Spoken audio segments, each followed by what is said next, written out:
شكوت إلى وكيعي سوء حفظي وأرشدني عن ترك المعاصي.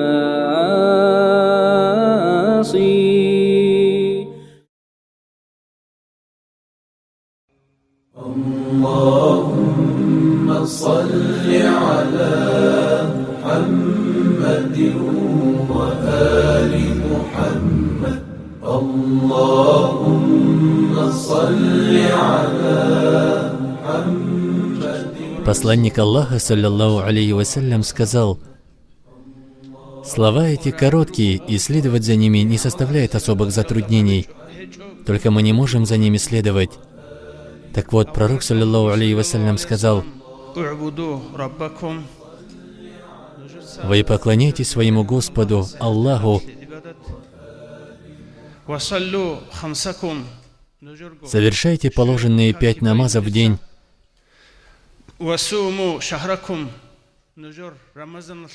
поститесь в месяц Рамазан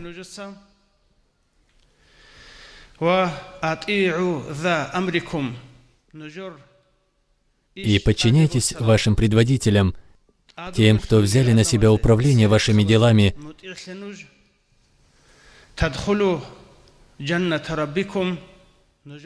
и вы войдете в рай Господа вашего.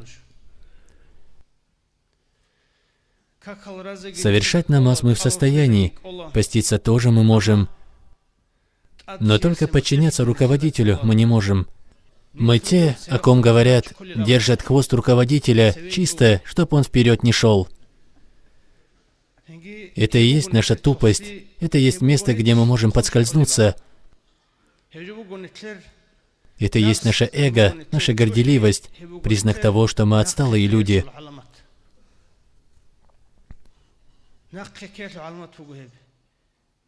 Пока мы не будем следовать за нашими руководителями, мы вперед не двинемся. Или же мы должны жить без руководителя где-нибудь в степи, как стадо овец. Один убьет, другой зарежет, третий украдет, которых будут по беспределу уничтожать. Именно в таком положении мы и находимся сейчас.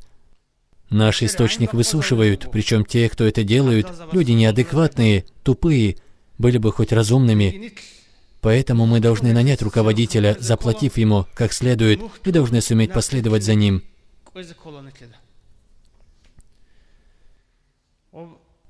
Говорят, что у нас в селении один человек, продав корову, нанял человека, чтобы он вычистил его посевной участок от камней, для того, чтобы урожай был обильным.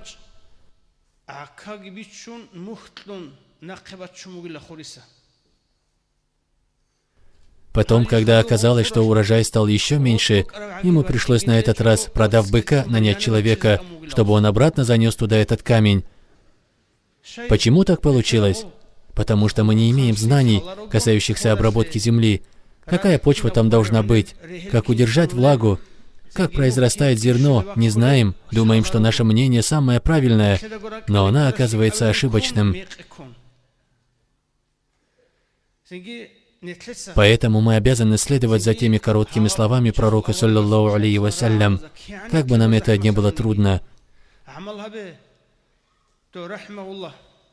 Сааду Хаджи Ясул Мухаммад, рахимуллах, говорил многократно: «Хвала Аллаху, что не имею должности, до которой хотел бы подняться, и работу, которую боялся бы потерять».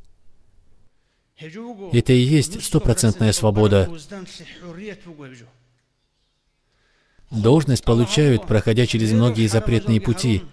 В конце-то концов, его скинут с этой должности.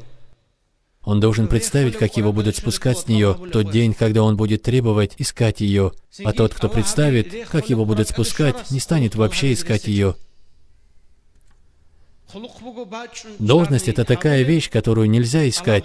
Ну а если она сама придет к нему, то ее можно принять. Сегодня наши духовные и религиозные лидеры имеют должность, которой они не достигали упомянутым запретным путем.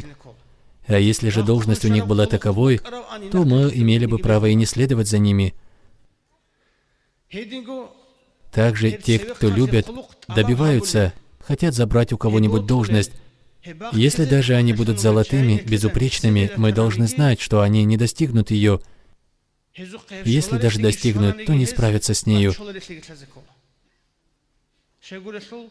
Потому что то, чего он желает достигнуть, является порицаемым в шариате и безрезультатным, где не рассматривается малейшая польза для ислама. Лучше всего то, что приходит само по себе, будь это деньги, должность и тому подобное. Посланник Аллаха, саллаллаху алейхи вассаляма, сказал: «В случившемся без наших планов, непредвиденно, таится какая-то выгода и благо».